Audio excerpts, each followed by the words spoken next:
Ini yang oleh kita semua, oleh pengamat disebut dengan ketidakadilan struktural. Jadi 46% dari 70 juta, sekitar 30 juta hektar hanya dimiliki 60 keluarga. Padahal saya yakinnya petani di NTB yang saya yakin itu orang NW. Biasanya orang NTB kalau nggak NW ya NU gitu biasanya. Sisanya itu Muhammadiyah. Cari tanah 2 hektar atau 1 hektar berantem dan bisa bacok-bacokan. Betul? Tapi ini ada tanah 30 juta dikuasai 60 keluarga. Ada satu keluarga yang menguasai tanah sampai 1,8 juta hektar. Nah, saya dipanggil oleh Bapak Presiden, diangkat menjadi Menteri ATR BPN. Saya nggak tahu kenapa saya diangkat jadi Menteri ATR BPN, Menteri Agraria Pertanian ini. Mungkin beliau tahu karena saya santri dan ayat Al-Quran menyebut tanah 483 kali. Dan mungkin karena saya santri kemudian dianggap tahu ini gitu kali, terus diangkat gitu.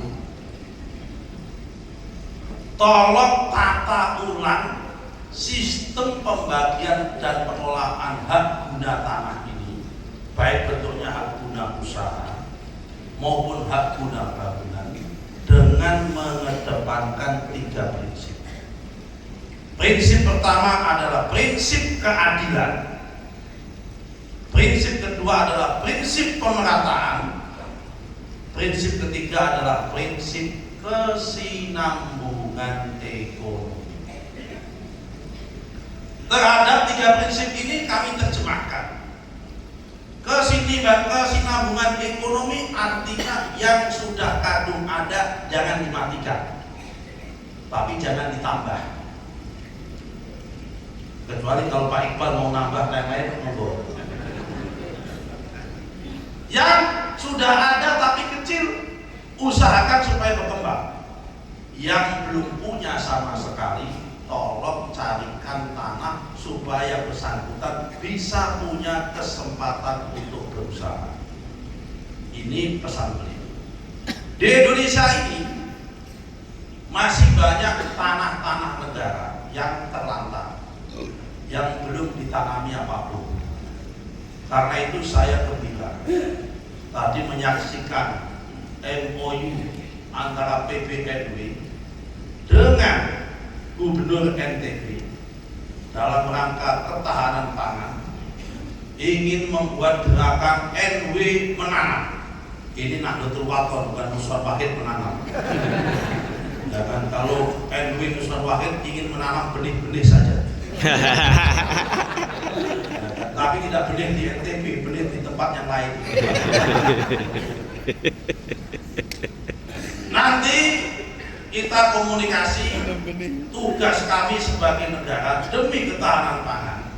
Tanah-tanah yang sudah dikuasai orang lebih dari 5 tahun, lebih dari 10 tahun yang tidak digunakan, kita cabut izinnya. Dan selanjutnya kita diskusi dengan PBNW. Siapa tahu ada petani-petani NW, pengusaha-pengusaha NW yang bersedia untuk menanam. Untuk apa? Supaya ada keadilan dan ada pemerataan. Ini bukti bahwa pemerintah hari ini di bawah Bapak Presiden Prabowo Subianto mempunyai komitmen yang kuat untuk mengatasi kemiskinan dan komitmen yang kuat untuk mengurangi kesenjangan ekonomi dan menciptakan keadilan. Kami sudah MOU dengan PBNU, kami sudah MOU dengan PP Muhammadiyah, kami sudah MOU dengan Persis, dengan PUI. Nah, kalau NW ingin partisipasi, kami syukur alhamdulillah dan senang hati. Kenapa?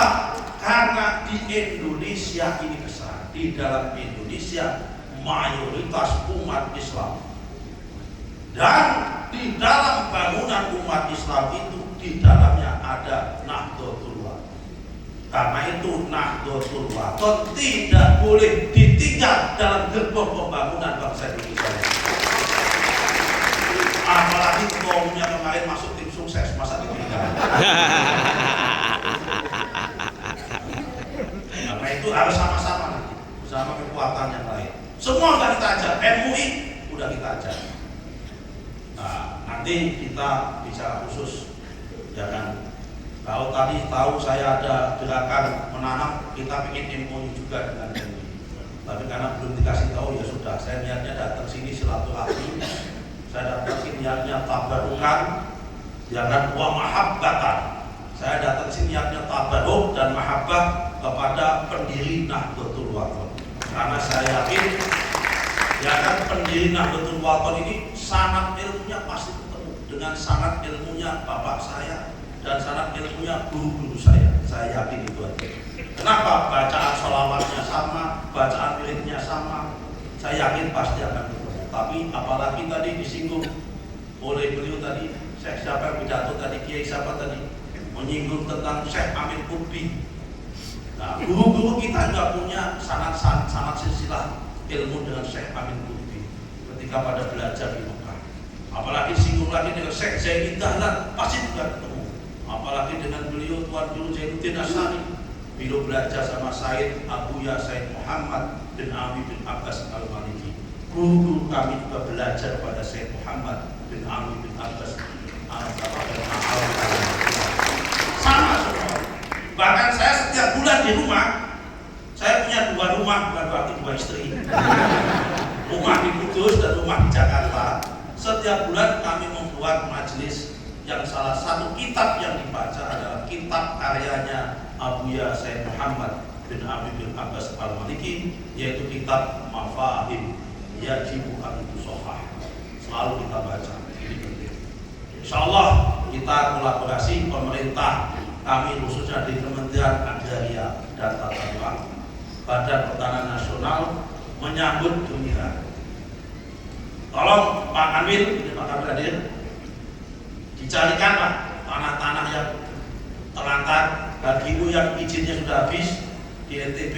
Nanti kita lakukan redistribusi kepada warga Nahdlatul Wathon. Kalau di NTB tidak ada, kita carikan di Kalimantan. Kalau mau transmigrasi, ya kan? Kalau Kalimantan nggak ada, kita carikan Sulawesi. Ya kan? Kalau Sulawesi nggak ada, kita carikan Papua. Ya kan? Kalau Papua nggak ada, saya nggak mungkin carikan ke Malaysia karena saya menteri di Indonesia, meskipun banyak orang NTB yang ke Malaysia. Saya kira ini yang bisa kami sampaikan. Sekali lagi tahniah, selamat hari jadi Nahdlatul Wathon. Berbahagialah menjadi warga Nahdlatul Wathon. Berbahagialah menjadi bagian dari Nahdlatul Wathon, karena saya yakin Nahdlatul Wathon didirikan dengan mahabbah kepada Rasulullah, didirikan karena mempunyai asa dan spirit perjuangan yang sanadnya nyambung kepada Rasulullah sallallahu alaihi wasallam.